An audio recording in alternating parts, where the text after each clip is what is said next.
શ્રી જલારામ ગૌ સત્સંગ મંડળ ડીસા દ્વારા છેલ્લા 8 વર્ષથી ડીસા નગરમાં સમગ્ર સનાતન હિન્દુ સમાજમાં પૂજ્ય જલારામ બાપાના ભજન ચાલે છે.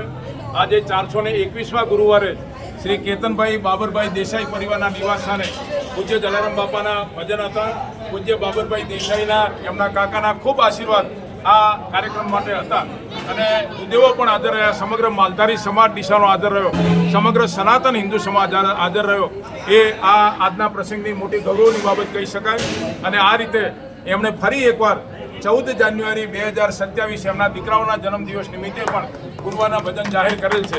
આવતીકાલે કેતનભાઈ દેસાઈનો જન્મદિવસ છે. એમને ખૂબ ખૂબ અભિનંદન, જલારામ બાપાના આશીર્વાદ, ખૂબ ખૂબ શુભેચ્છાઓ. ધન્યવાદ, આભાર, અભિનંદન.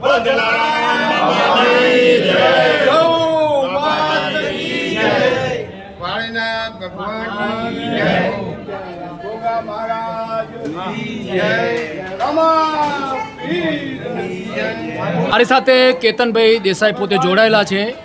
કેતનભાઈ, આજે જે ભજનનું જે આયોજન કરવામાં આવ્યું, ખૂબ જ મોટી સંખ્યાની અંદર કાર્યક્રમની અંદર જે આવ્યા, બહુ હર્ષ અને ઉલ્લાસ સાથે ભજનો થયા. આજે જે ભજનો થયા એના ભાગરૂપે આવતીકાલે તમારો જન્મદિવસ પણ છે. આજે ભજનના ભાગરૂપે આપે સમાજને શું પ્રેરણા આપવા માગો છો? જય જલારામ બાપા. આ મારા જન્મ દિવસે આવતીકાલે હોવાથી મને 3 મહિના પહેલાં વિચાર આવેલો કે જલારામ બાપા સત્સંગ મંડળ એક સનાતન ધર્મ સાથે જોડાયેલો છે અને રામચરિત માણસ અને ગૌ સેવાઓની સેવા કરેલું છે. અધ્યતન સેવા, હોસ્પિટલોની સેવા અને ગૌદાન કરે છે. 4 કરોડથી ઉપરનું 4.25 કરોડ જેવું માતબર દાન જલારામ ભજન સત્સંગ મંડળે આપેલ છે. એમને ખૂબ ખૂબ અભિનંદન. ભગવાન ખૂબ ખૂબ પ્રેરણા આપે અને આવા કાર્યો કરાવતા. બહુ સરસ મજાની કેતનભાઈએ વાત કરી.